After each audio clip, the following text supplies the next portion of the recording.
day.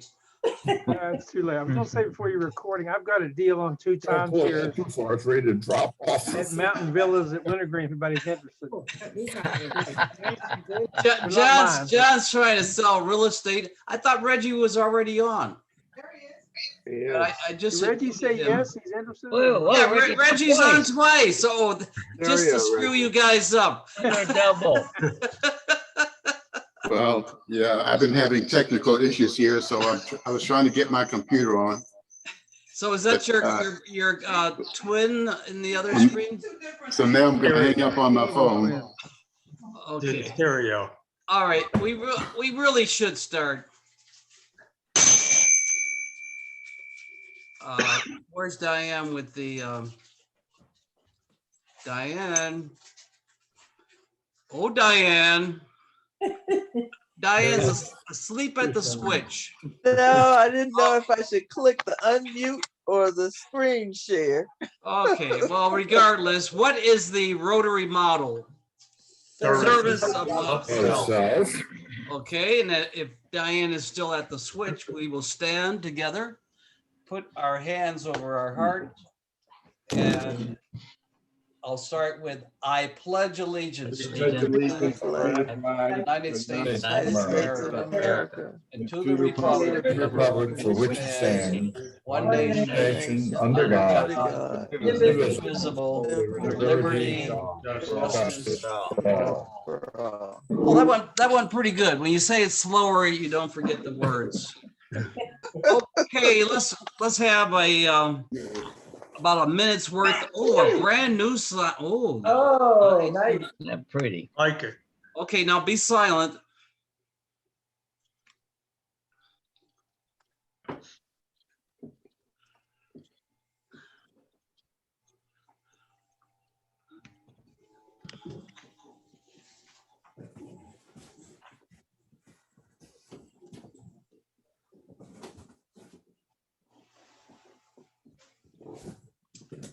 Okay, thank you.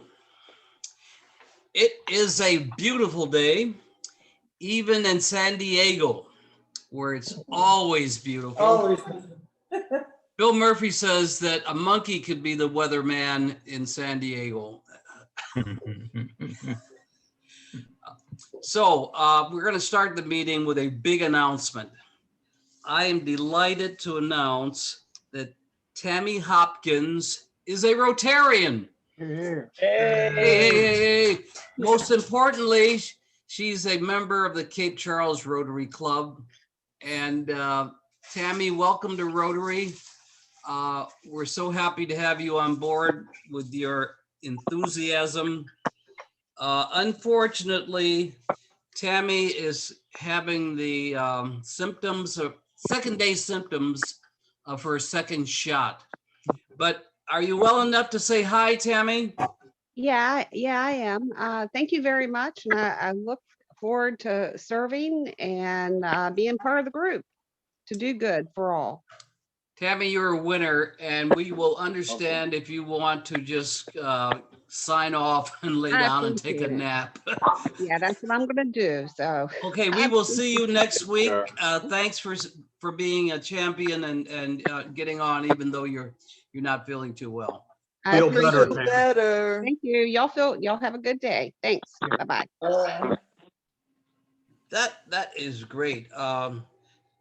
Tammy's going to be a winner. In fact, I start what was it called? Zoom. I start Zoom at 1:45. Randy is always there. Chuck is next, and there was Tammy. She was on early, so she's going to give us a run for our money. Mary, it's good to see you. Mary, not only is Mary a new citizen, Mary is a registered voter. Congratulations, Mary. All right. Okay, Randy, you want to give us a short update or a long update on how you're doing? With the raffle, things are going very well. We had a kind of a crash program down at Pearl Market on Saturday. Joan made that suggestion last week, and I think before we were even off the Zoom meeting, she was on the phone, got us in there. So she, Jackie, and Bill were down there on Saturday, and I think in a little less than 3 hours, they sold 122 tickets for a little over $1,000. So Yay. Yay.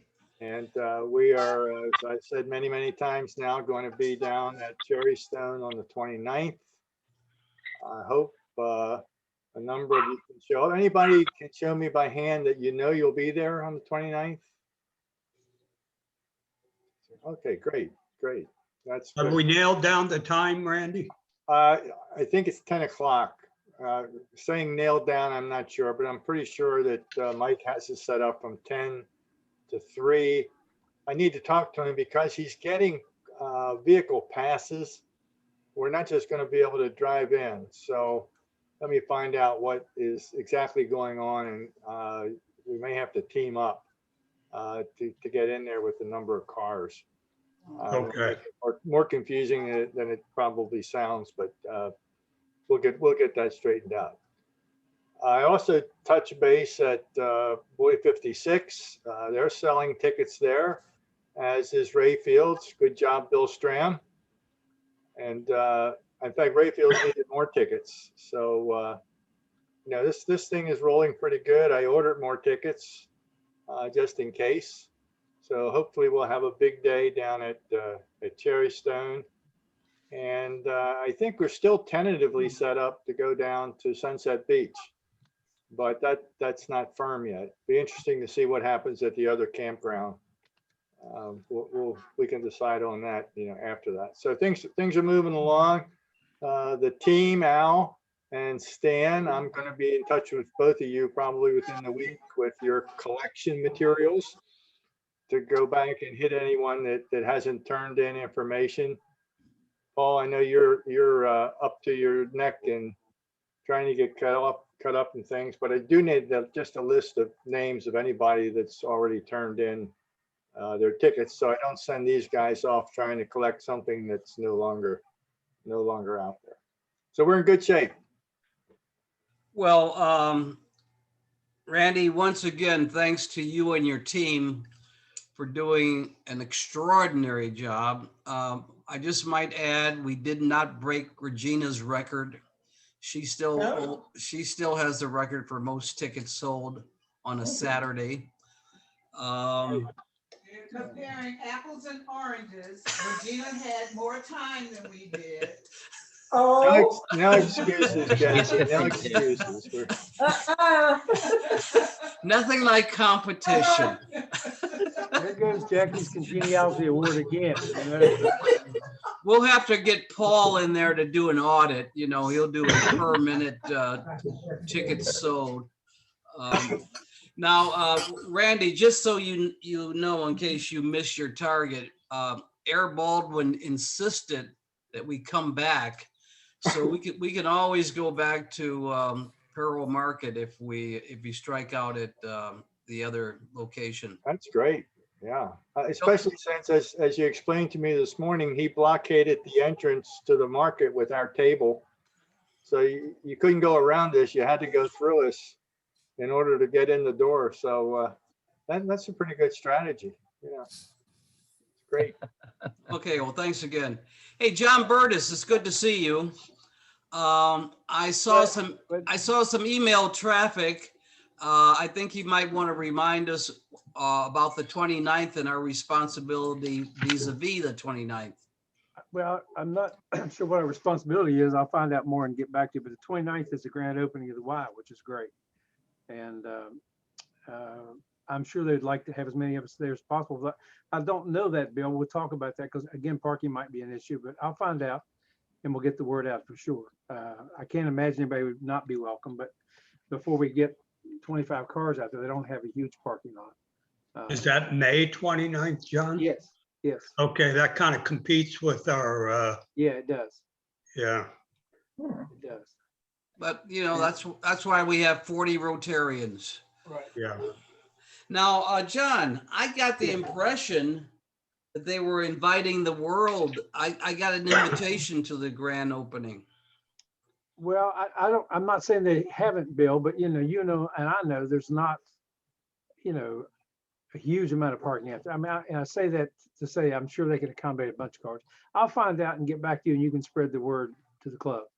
And the other thing I was trying to pass to you is the invitation to remind us that we are supporting the Y with our treasuries.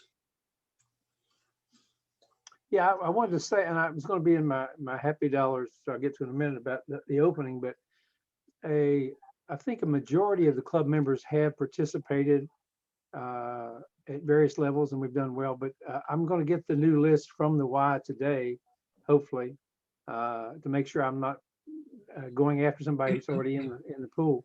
But for those of you who haven't participated yet, we hope you will.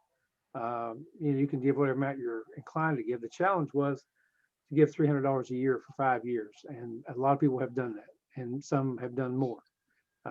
So we'll talk about that. I'll send an email out that Bill can forward to everybody to kind of let you know where the fundraising is going exceptionally well. I believe in talking to Bruce Bradley a few weeks back, he's the guy that gave a couple $1 million. So he ought to know what's going on. They've exceeded the amount that they set out. And the good part about that is I assume that would give them a chance to go back and revisit the pool cover at some point in time. If you remember, the pool cover was a hot item among a gaggle of people, virtually none of whom gave any money. They talked a lot about it, and a few gave some money, and that money's still saying I think it's about $10,000. It takes $300,000 to put the pool cover on there. So I'm a firm believer when the pool is open, the Y is open, there'll be more people who will see the need to do that at some point in time. And obviously between now and the fall, a cover is not necessary, and you won't miss it. But that's still, I'm sure, on the table somewhere. I don't have an exact count on that. Andre has asked me to consider being on the board. So if I do get on the board, I'll certainly be able to give you more precise information about whatever happens out there. Thank you, John, and Okay. and thank you for your leadership on the Y. I think it's just going to be gangbusters for the community. Yeah, I agree. Hey, Bill, if I could, John, how are you feeling? Well, I told somebody I went to my granddaughter's graduation over the weekend, a couple weekends ago, and I lost count on the number of beers. And my grandson said it was in the 20s. I don't think that's right, but I had a breath test at my pulmonologist on Tuesday, and I was fearful that might show up. They said, no, that wasn't what the test was for. It was just to test my breathing. My breathing's good. And for the first time now in about 2 weeks, the 6 months coughing has ended. I'm still on Advair, which makes me a little hoarse. So I sound like I'm not so good, but I'm fine. I ran yesterday, and sometimes under 9 minutes a mile average, not for very long, but I did do that. So, and no breathing problem. Just had this consistent cough that would not go away. Lost a fair amount of weight. I'm starting to gain it back, which is maybe that has the beer factor, and I don't know. But thanks for asking. I'm doing fine. I never was really down much. I just couldn't stop this cough. It's like having a 40-year smoker cough every day. Yeah, But it's gone. glad you're better. Thank you. Thank you. So while we're on ailments, Stanley, how's your sciatica? It's still sciaticing, but I'm getting better every day. Today, again, this is the best I've felt in about a week. So I'm not doing bad. Good for you. I'm just Do you happy. remember the W.C. Fields scene? Ow, my sciatica. No. Go away, kid, you bother me. Oh, do we have the clowns we're the clown club, not the King Charles Club. And I'm happy to relay, and Jackie is as well, that when Randy delivered the Wayne's cart to pick up the golf cart the other day, Dawn came with him, and Dawn just leaped out of the car. She is doing great. Good. So she's back on track. So let's hope it stays that way, and everybody stays relatively well. Few announcements, unless anybody else has something, just pop in. This is an assembly. So the assembly says you talk, I don't. But I do have an announcement or two. David's not here today, is he? David's here. Yeah, he's here. Hey, David, Yeah, hey. where is he? Where is he? At the bottom. Well, listen, I'm Oh, not, David, we don't see you. well, you see my name? Yeah, we Yes. see your name, All right, well, good. That shows I'm here. but that doesn't grab my attention like your pretty face. Yeah, right. But on June 5th, this is just mark the calendar, plan ahead. On June 5th, the Chesapeake Bay Foundation Clean the Bay Day. That's June 5th. And David is very much a part of that. And he knows that what we'll do on that day is clean up the Rosenwall school grounds. That's going to be the project for that day. So the more details to come, but on June 5th, the Chesapeake Bay Foundation Clean the Bay Day. So keep that in mind. Joan's not here to give us an update on cell phones. How about fire hydrants? What do you got to say about that? I'll take you off. You got to take yourself off mute, Bob. Can you do that? Yes, I'm off. Okay. Any word on the fire hydrants? No, he gave me a word. He gave me a word like a week and a half ago that the paint was gonna be in. He would contact me, and I haven't had any contact yet. So I'm still waiting for him to contact me. Okay. Or you can be kind of pushy the way I sometimes am. I call him. I know you're busy. Okay. I know you're busy, and I know you're thinking about me. So I thought I'd call you. But it's up Okay, to I'll you, do that. Bob. If you're not Okay, I'll do comfortable that. with doing that. No, I've been doing that constantly up until that point, but I'll do it again. No problem. Okay.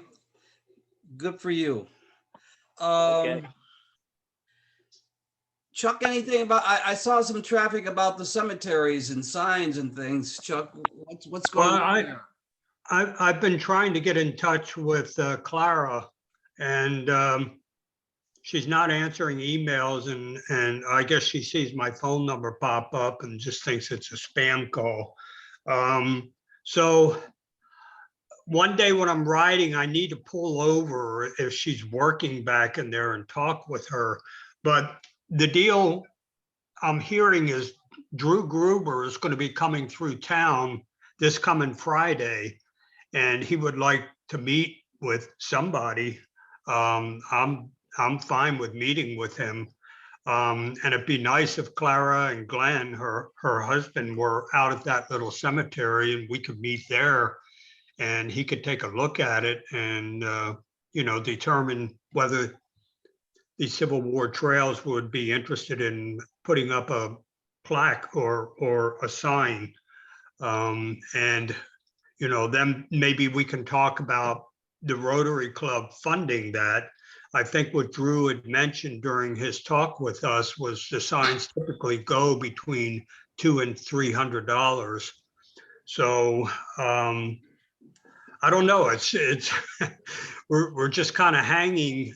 I'll try and, as a matter of fact, I'll ride by there today on my way up to Walmart, see if I can catch him there. Well, Chuck, one thing I'd like you to do is keep it going with Drew. So could you meet with him on Friday? Yeah. Keep that thing alive, because I think, I don't know if the cemetery is the solution here or something else, but he seemed to be a super guy. It could be a tremendous way for the Rotary to have some visibility somewhere. And if you could, and I think he emails you. I think the rest of us are copied. So you're the guy, Chuck. Yeah, I'll stay in touch with him. I think what he does could bring a lot of attention to, like what Medi is doing right now. Oh yeah, he's an asset. Yeah. So you own Drew, okay? Okay, you got it. So Chuck, might be better to text Carla. Yeah, And that's a good idea. I haven't tried to text her. text her and say, hey, this guy's going to be here on Friday, and we can meet out there and get back to me. Okay, yeah, you're right. I haven't even tried to text her. That's a good idea, Bill. Thank you. Mehdi, you were about to say, Mehdi, we only see the upper half of your pretty face. Yeah, right. I would like to make a comment that I really would like to support the association with Drew, because he can be very valuable in giving us technical assistance in our work of uncovering the invisible history. And I'd like to just update the group in terms of where we are with this.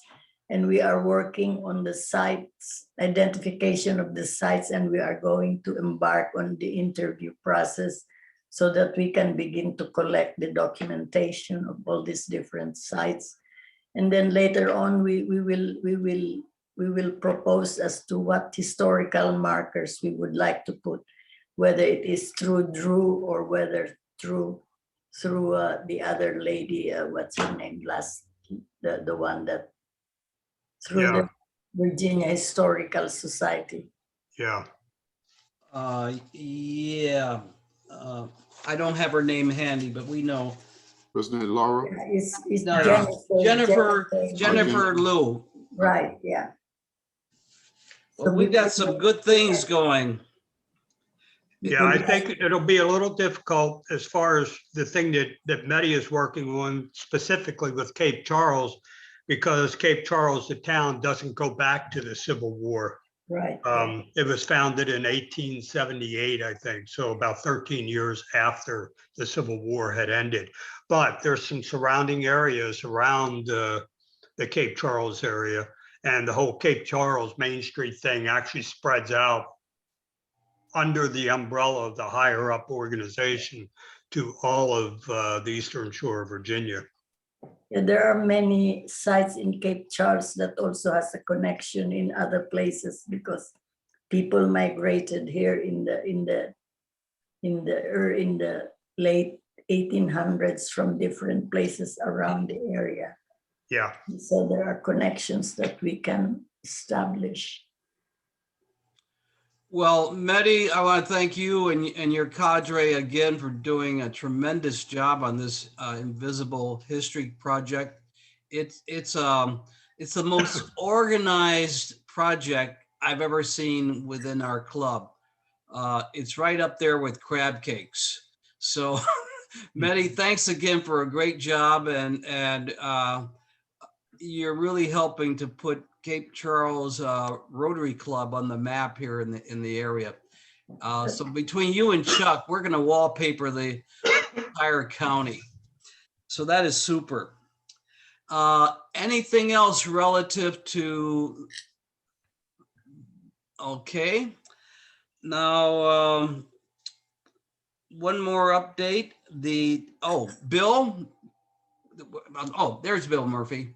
Bill is happy to know that the multi-club district grant has been submitted, and it's being worked on now, and we should know in August if we're going to get the $16,500 we requested to support the Mary N. Smith restoration project.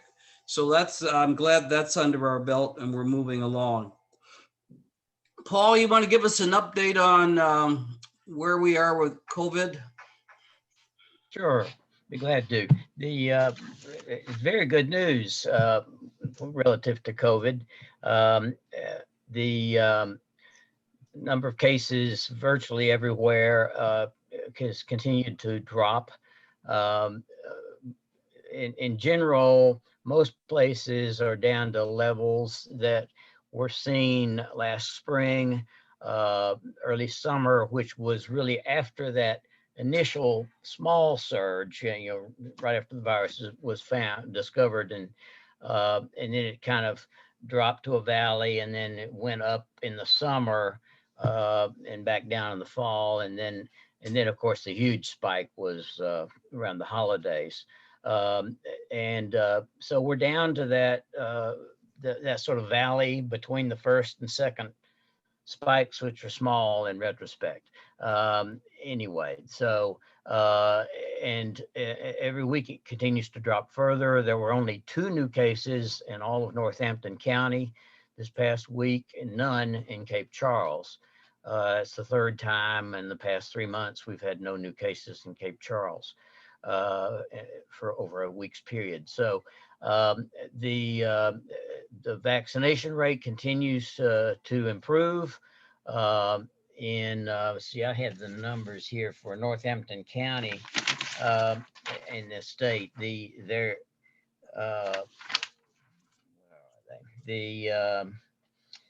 In Virginia, 38% of the population is fully vaccinated. 48% have had 1 shot. In Northampton County, it's better than that. 47% of our population, Northampton County, is fully vaccinated, and 56% have gotten 1 shot. Now that includes, children in the count. So if you're looking at eligible adults, the number is considerably higher. So we're doing very well, particularly in our county, and I think that's the reason our county is doing so well. As everybody knows, the CDC has said that vaccinated people can stop wearing masks virtually everywhere, and Virginia's governor adopted that same directive a few days ago. So the masks, if you're vaccinated, are no longer required in Virginia, except in certain settings, like medical settings and a few others. So I think we could actually start thinking about meeting again even earlier than we had said last week. But that's a conversation maybe to have with Chuck and the board within the next several weeks. Yeah, I agree, Paul. I thank you, Paul. And with regard to your last comment, right after we do Happy Dollars, we're going to have a deep dive on our meeting protocol as a group.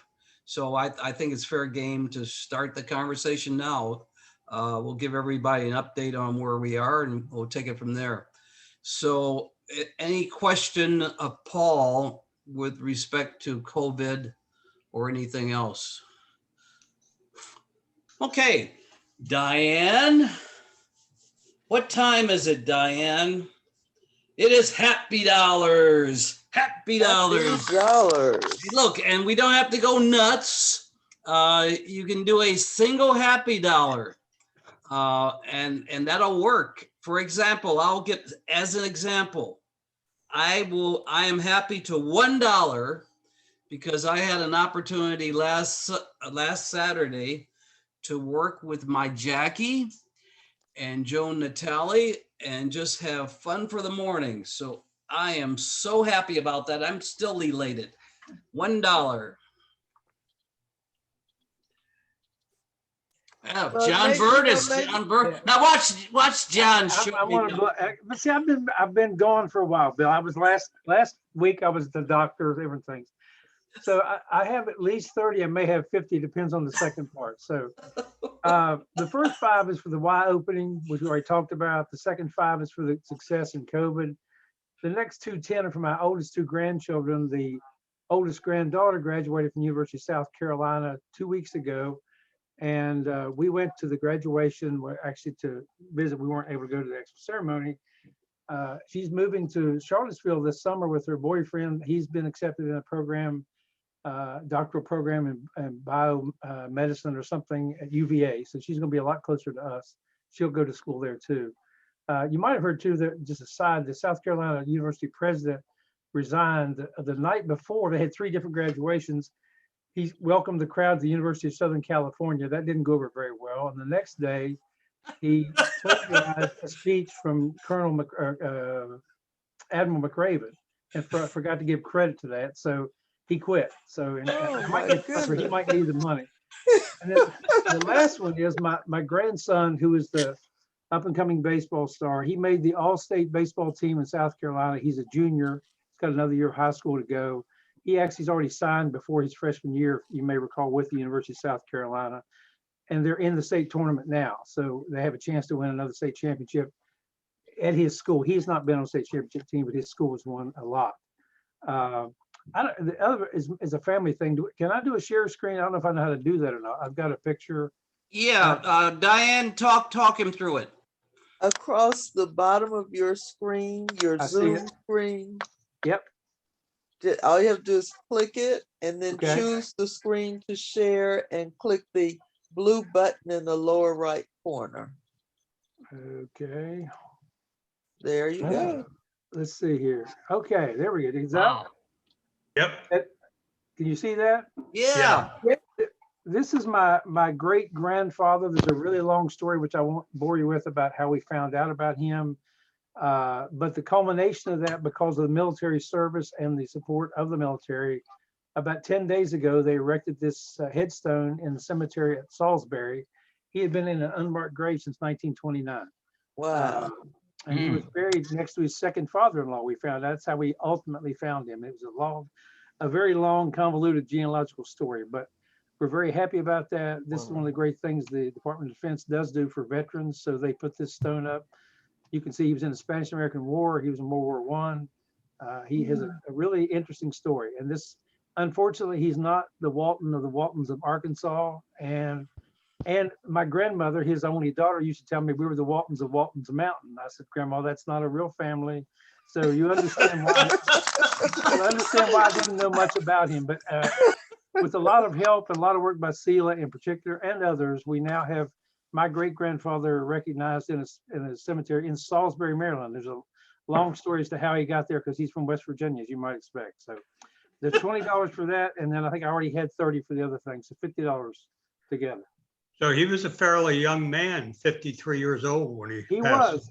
The quick story I'll share, since we're in a meeting, is he had retired and remarried and lived in Chrisfield with his second wife, because his first wife died quite young.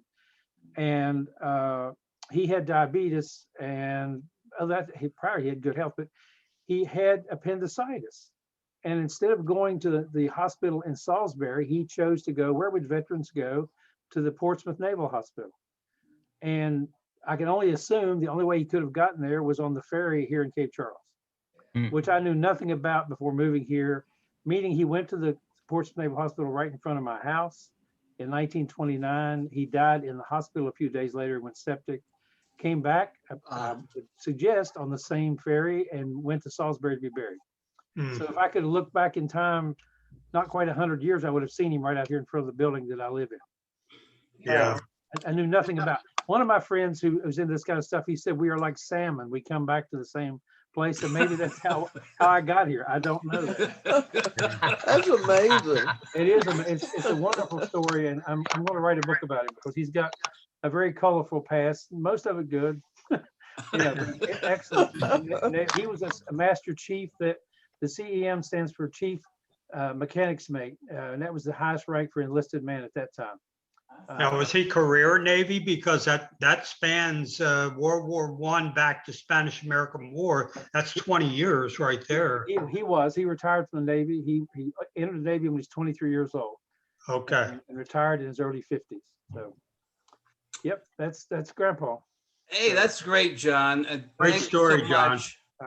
But the rest of us, don't be intimidated by John throwing all that money around. But Alan has never been intimidated. Go ahead. I have two happy dollars, a dollar for each one. One was that our 13th great grandchild was born this week, Baker's dozen.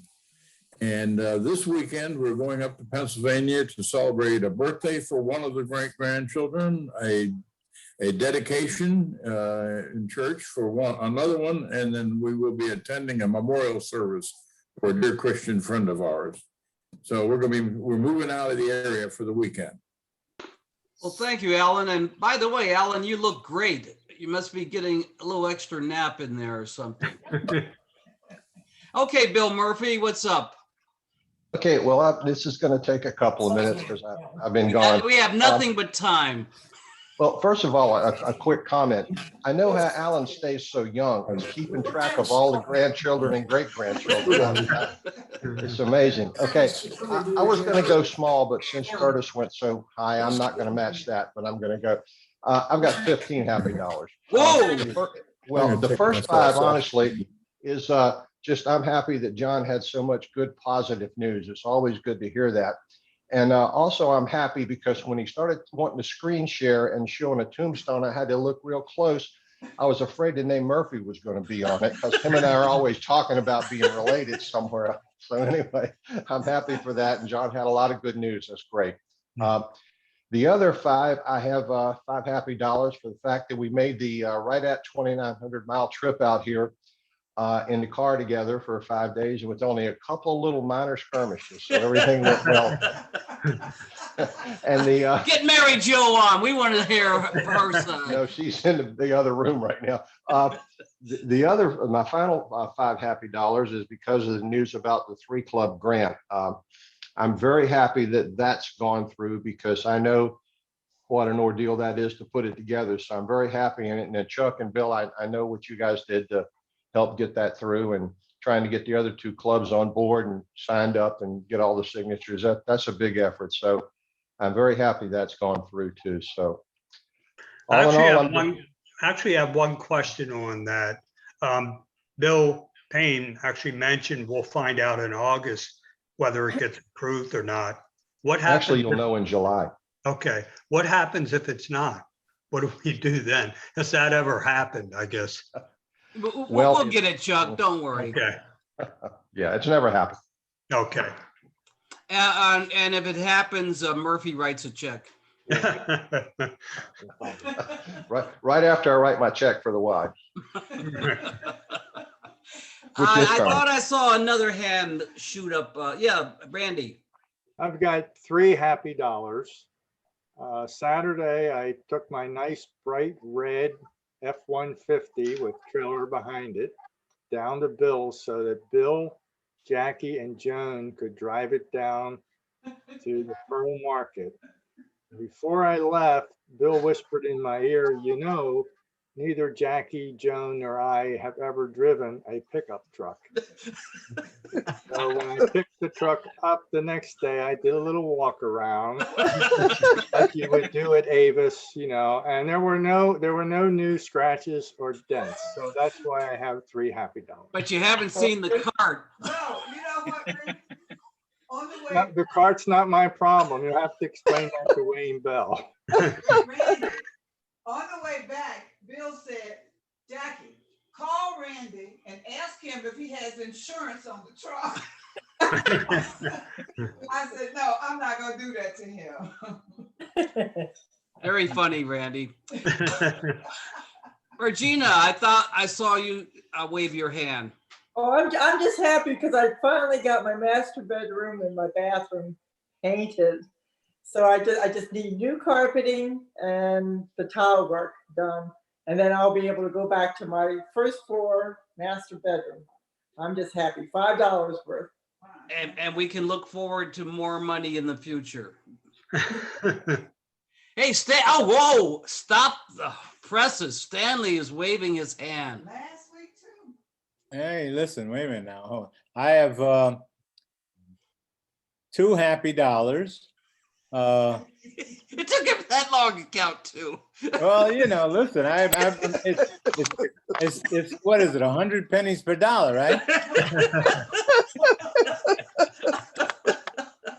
I caught a swarm yesterday, and that gives me 5 beehives, so I'm happy. Oh, wow, that's wonderful. Where'd you find your swarm?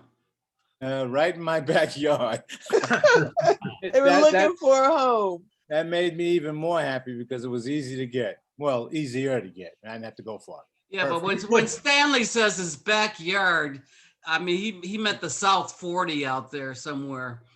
Do you put vacancy signs on your beehives in bee talk? Hey, listen, anything that works, I'm there. Baby. Okay. That's a good one, Chuck. All right, another happy dollar or so. I saw Maddie. Jackie's hand go up.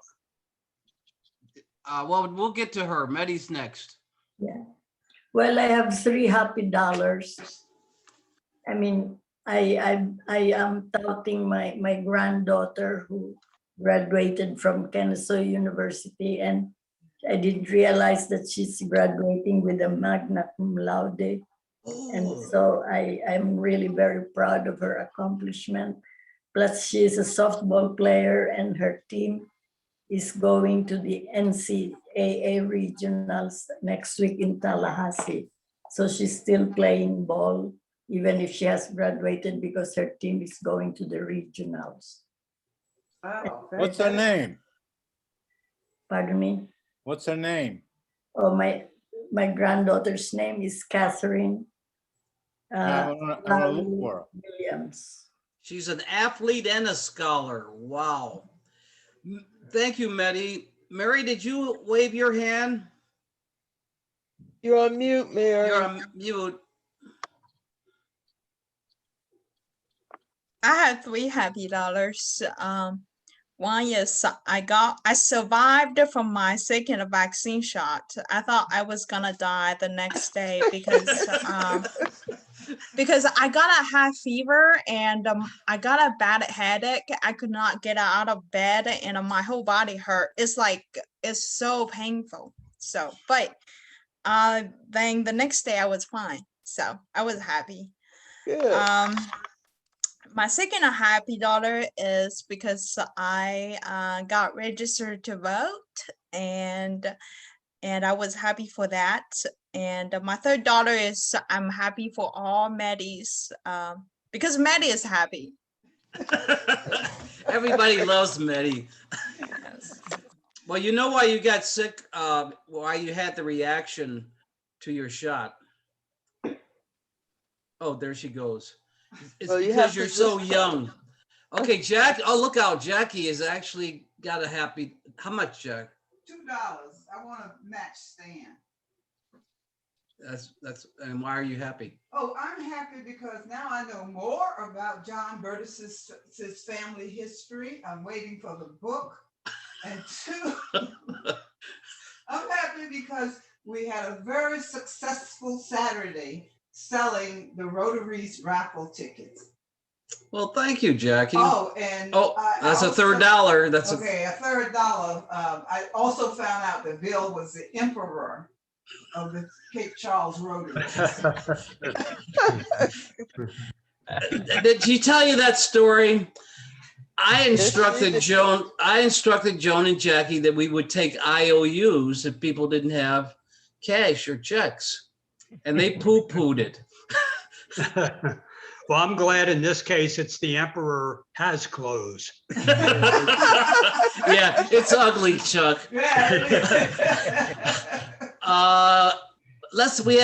Wait, one more happy dollar. You gotta have a retaliation. John, you're coming back again? I am. I don't know how I forgot this. I want to give $5 more. Last night, Marshall University won the national soccer I saw that, championship. yeah. And two of my daughters went to Marshall. As far as I know, that's the first national championship of what I would call a major sport in the modern era that any West Virginia school has won. And this coach has only been there 4 years, and they played Indiana. Indiana's won 8 championships and been in the finals 16 times. Marshall has never been in the tournament. And they managed to win 1-0 in overtime. It was very interesting to watch. So that was really a pretty exciting thing for hillbillies and Marshall grads in particular. But two of my kids did graduate. 2 of my girls graduated from Marshall. That's Yeah. great. You should be proud. Yeah, it was great. All right. Well, look, that was a great session. That was one of our better happy dollar sessions, I think. Not just because John gave $55, but a lot of interesting stories. Yes. Yeah. Oh, one thing I'll have to follow up with Tammy. Who has not had a fireside chat? Okay, Jackie. I don't think Joan has had one either. No, yeah, I know Joan hasn't. So Joan, Jackie and Tammy. Okay. Oh, this should be great. That's left over. Chuck, I don't want to stick you with that. I'll get that done. Well, what I'd like to do, Bill, if it's okay with you, when you have your fireside chat with Tammy, I'd like to sit in on it. Oh, absolutely. Just to pick up tips on how to deliver them. Oh, I don't know if you want to follow me. Maybe maybe Bill Stram or Paul might be better instructors. Well, you gave me mine, so I mean, then, I'm still here. Lots said there. Should, Bobby Masters be on that list too? Who's that? Oh, yeah, Bobby, yeah. Thank you. And the lady just joined. I got Tammy. Okay. About Jim? Oh, Jim was a former Rotarian. Oh, that's right. Yeah, okay. Yeah. Jim was out running yesterday and he stopped and chatted with me while I was working on my garden out front. He's quite a guy. I can't wait for us to have our regular meetings, which is the next subject. I don't know if everybody. What's a who does? Alan. Alan, what's up? Jackie accuses you of raising your hand. Not true. He's on mute. No, I was not raising my hand. He was not raising his I hand. waved to my wife through the window. Okay, last week, and I think everybody was here, but I wasn't sure. Oh, Mark wasn't here last week. But last week, we decided that we would have a outdoor meeting on August 17th at 6 p.m. at the gazebo in Central Park. I was instructed to check with Roberta on whether or not she could cater, and she can. I was also instructed to check with Jen Lewis, and not sure if I did or not. So I'll follow up on that. The other thing we said as a group was it's probably reasonable to start our meetings after Labor Day at the coffee house if you've been vaccinated. And we left it at that and agreed that we would talk more today. So anybody who wants to say something or talk about meeting together or the pros and cons, have at it.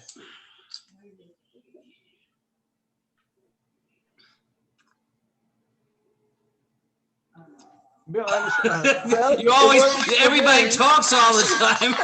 Hey, Bill. Yeah. I happened to run into Roberta at Food Line on Saturday, Friday, whatever day it was, and had a chat with her. The only thing to think about, and we need to talk to them, is as all the businesses here, they are really, really busy and very much understaffed. So going back earlier may or may not be an option based on what they're able to do. So that'd be my only comment. But she is out and about and doing much better. Yeah, we had a nice chat, and the reason she's back to work is she just can't find help. Right. That's what I figured.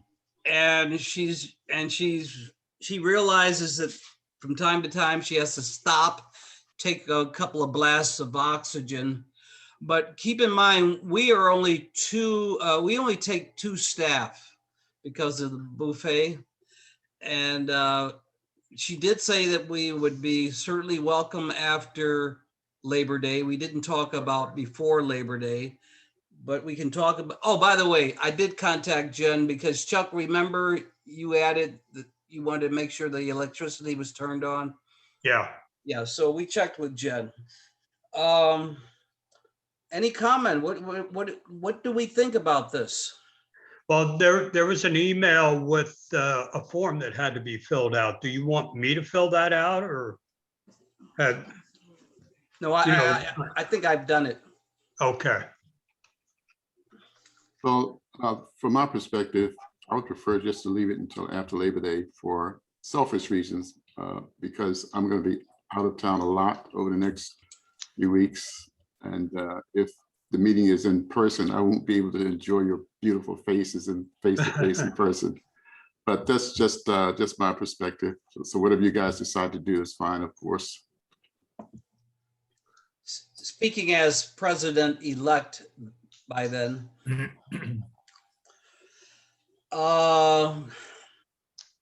we decided that when we did start meeting in person, we would have a combination of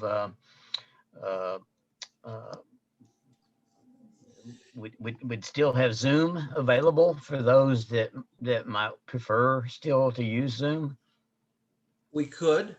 We'd have to, they do that in Onancock.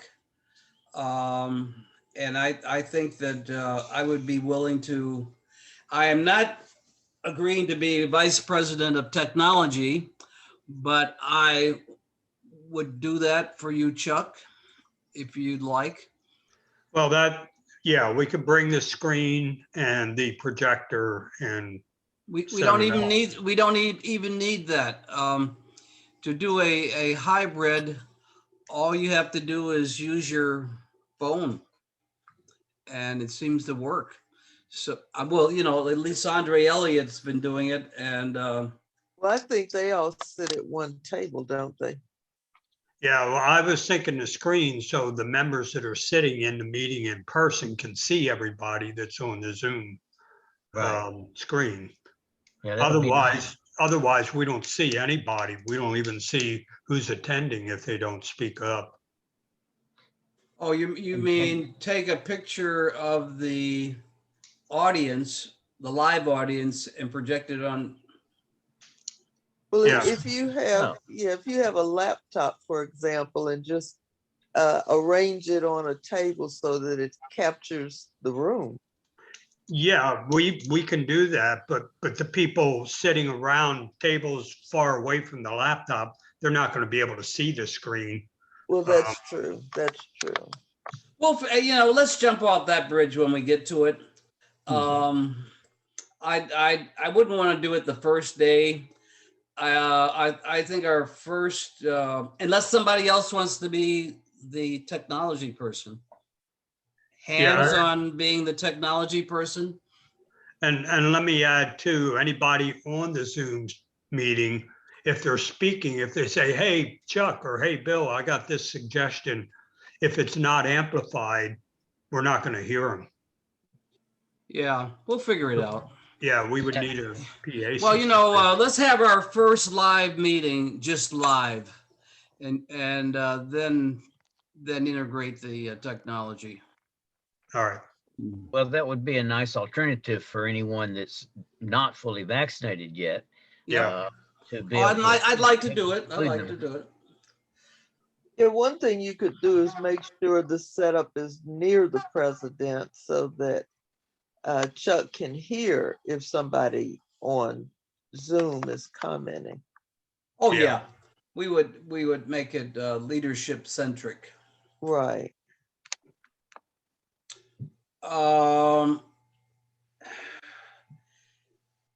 You all always have opinions about everything else. Is Reggie the only one with an opinion?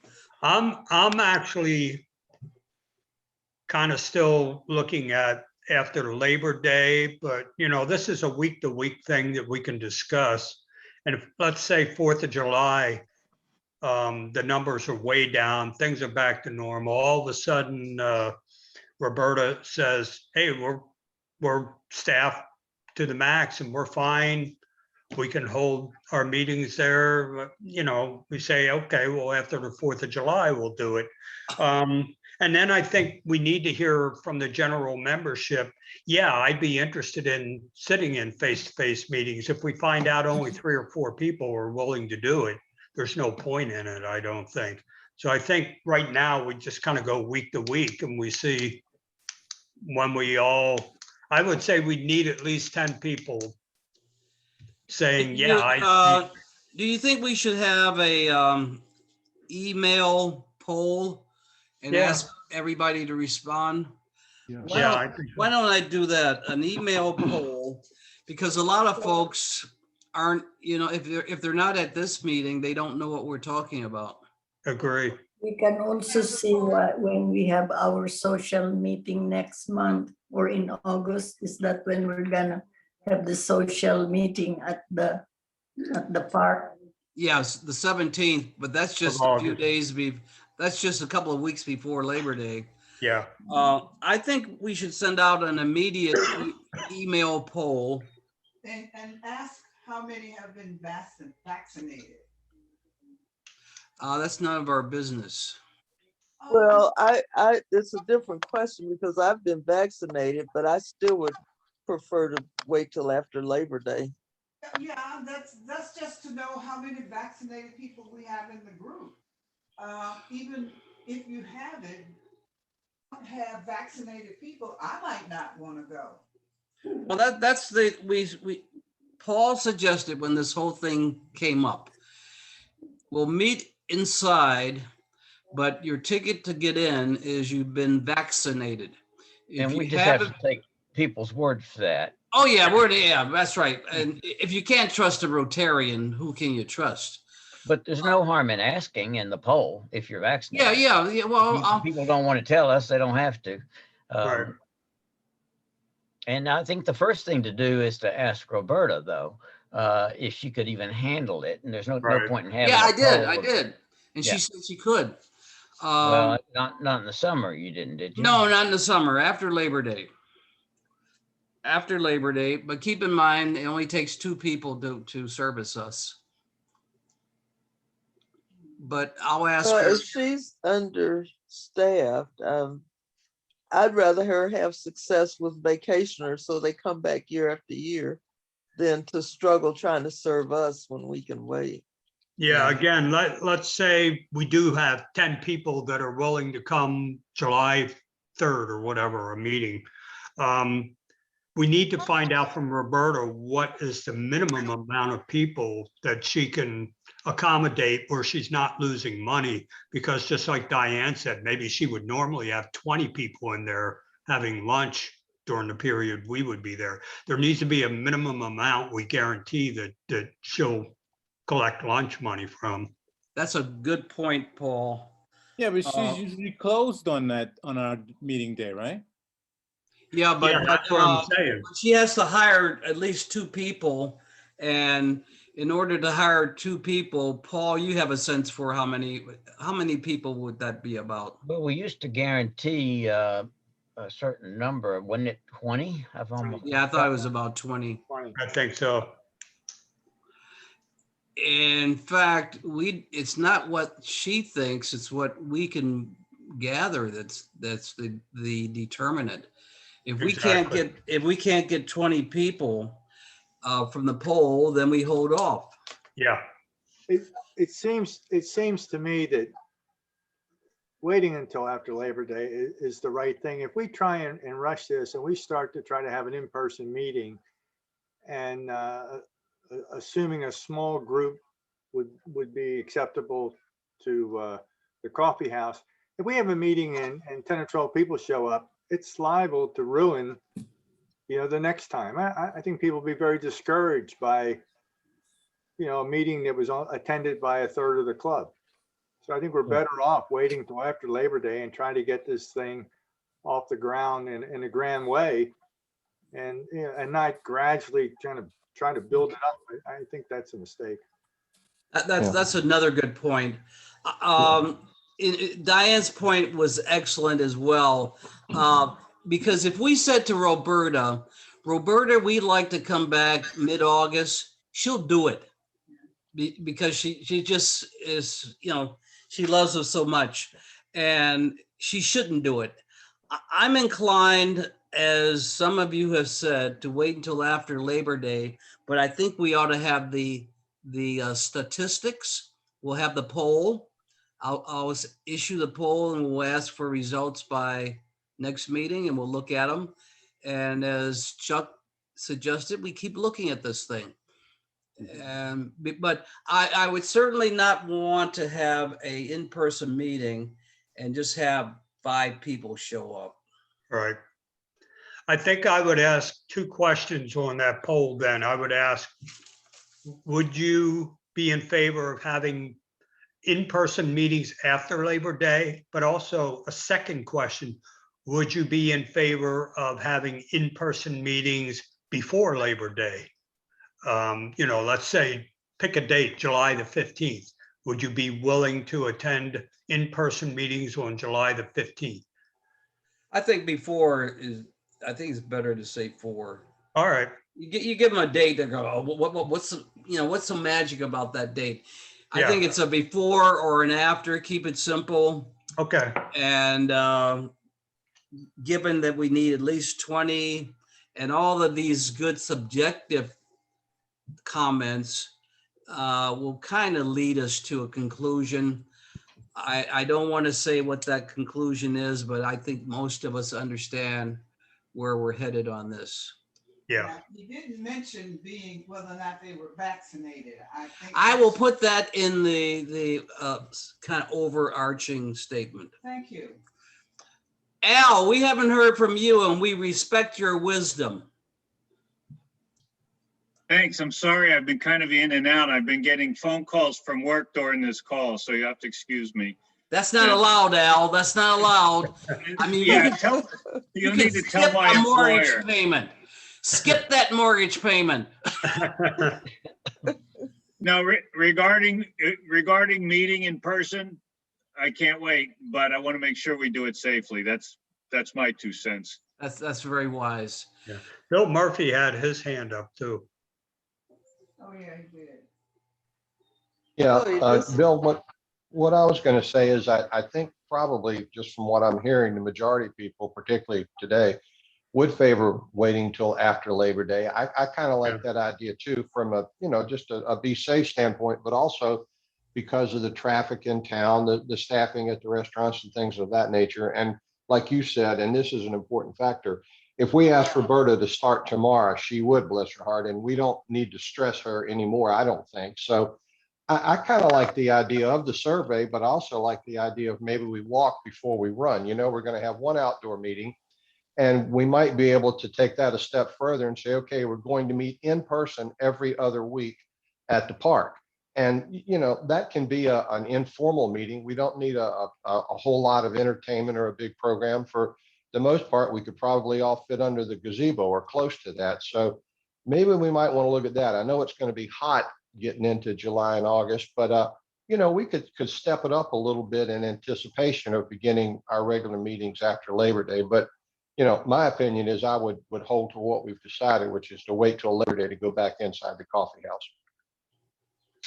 Good points, Bill. Anybody else?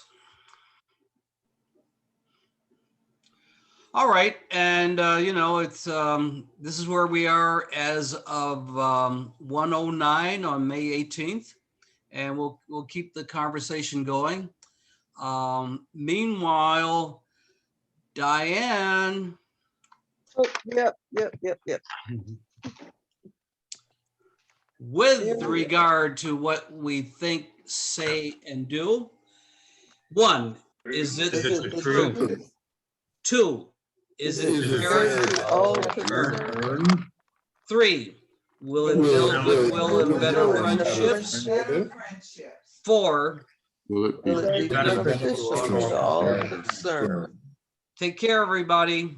Oh, you forgot to ask Stan. Oh yeah, Stan. What do you say, Stan?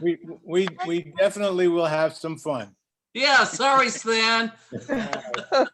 I'll Now, fix it. Diane, you stay on. You're gonna give me a Zoom lesson. Yeah. Thank you all. Bye, everyone. Bye.